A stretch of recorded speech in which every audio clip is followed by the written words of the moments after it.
Tonight, we're going to talk about the high level product development lifecycle kind of process for managed service providers.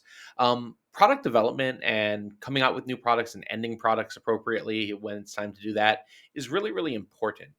In the MSP space, we're constantly bombarded with new tools, new technology, new things that we're told are going to make us super profitable, new things we're told every customer in the world is going to want. But the reality is, as an MSP, you make money and you become more profitable by becoming more efficient. And it takes time to build efficiency in products. So if you spend all of your time jumping from, one product to the next, to the next, to the next iteration, always searching for like this silver bullet or this one product that's just going to do it for you, you end up never getting there.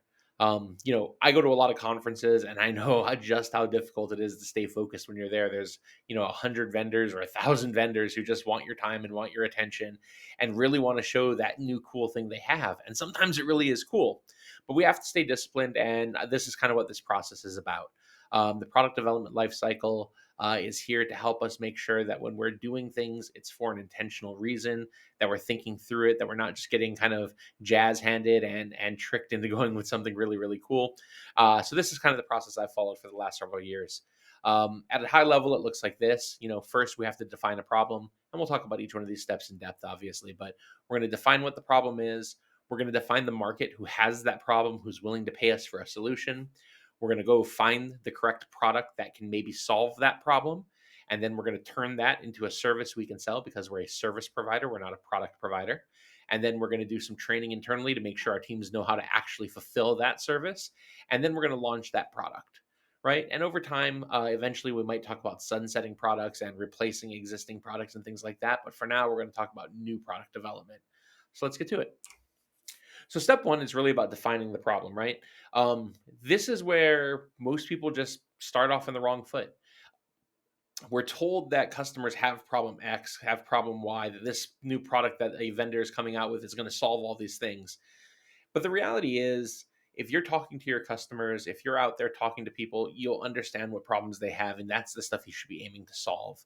If somebody has to convince you that your problem or your customer has a problem, it's pretty unlikely that they actually do. Your customer should be telling you you have a problem. And the reason this gets really important is because when it comes time to sell, if the customer doesn't know they have a problem and you're trying to convince them they have a problem, well, it's much harder. And we've seen that with cybersecurity for years where everybody's like, no, it won't happen to me. And the world kind of taught them a lesson the hard way that it can happen to everybody. But we won't always be that lucky. Some customers just don't have problems that need to be solved. They're not all the problems.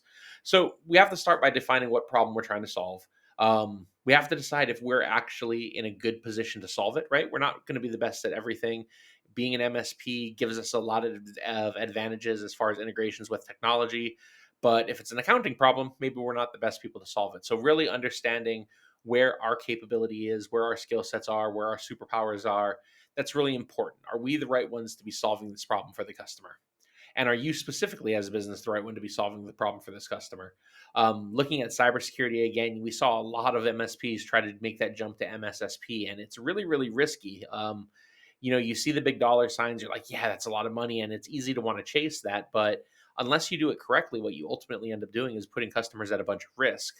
So you have to be honest with yourself. Are you in a position to deliver the solution to these problems effectively and truthfully?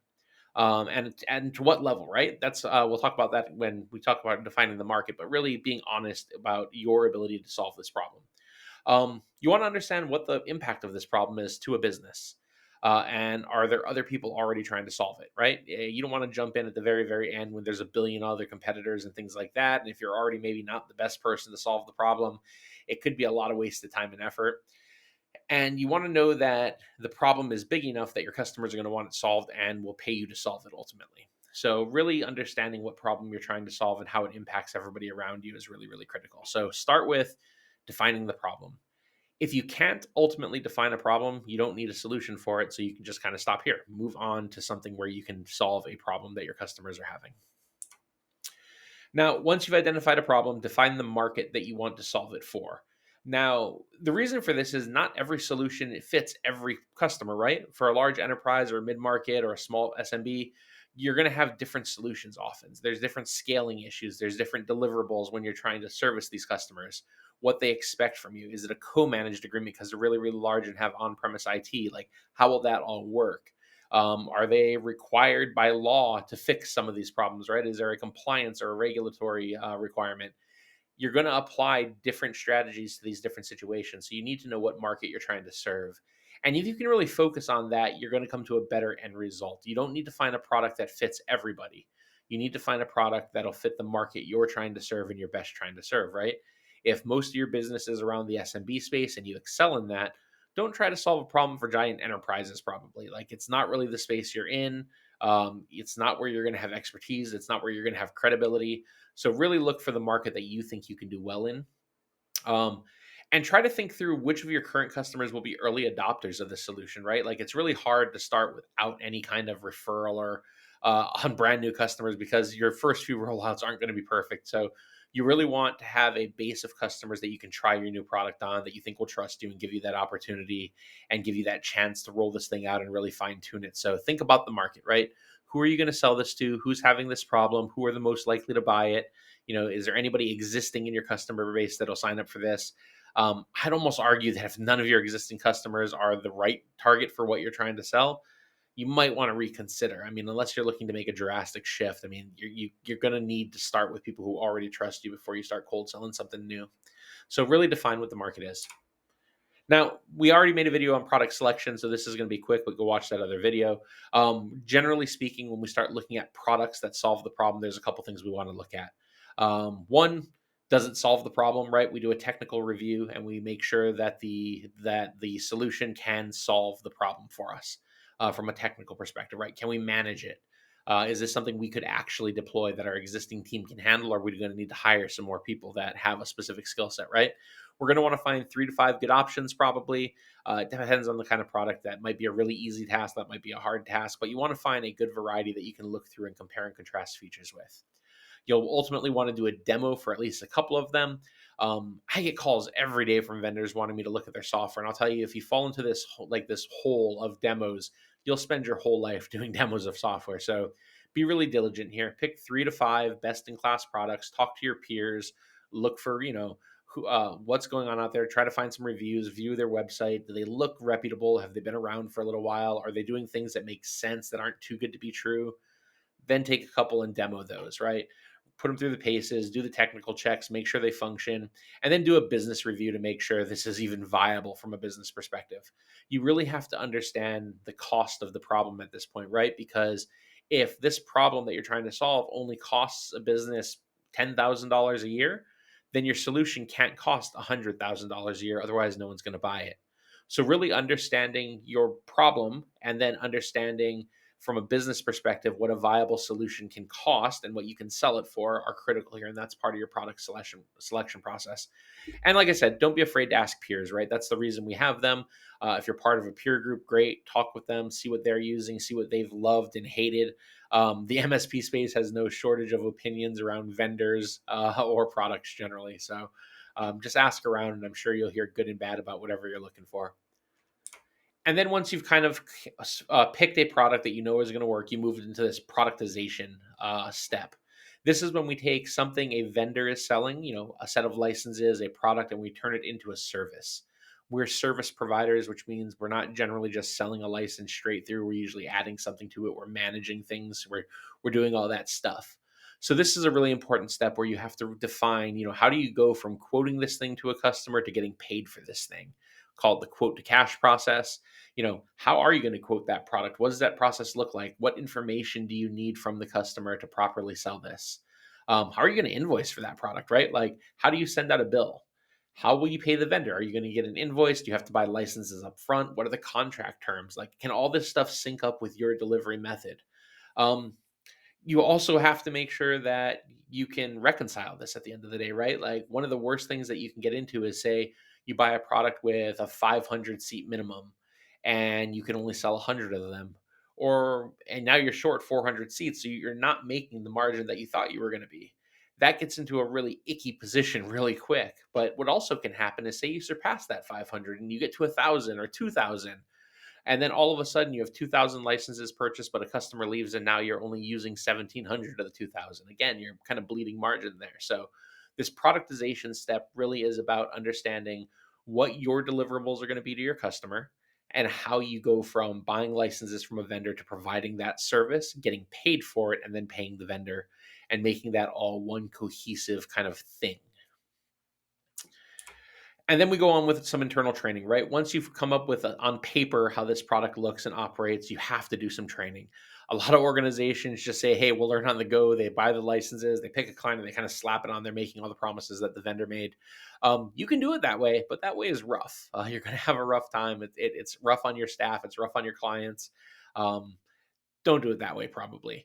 Go through the process of doing some training, work with the vendor, train your staff. Like most vendors have a vested interest in you being successful with their product, right? That'll ultimately allow you to grow how much of it you sell.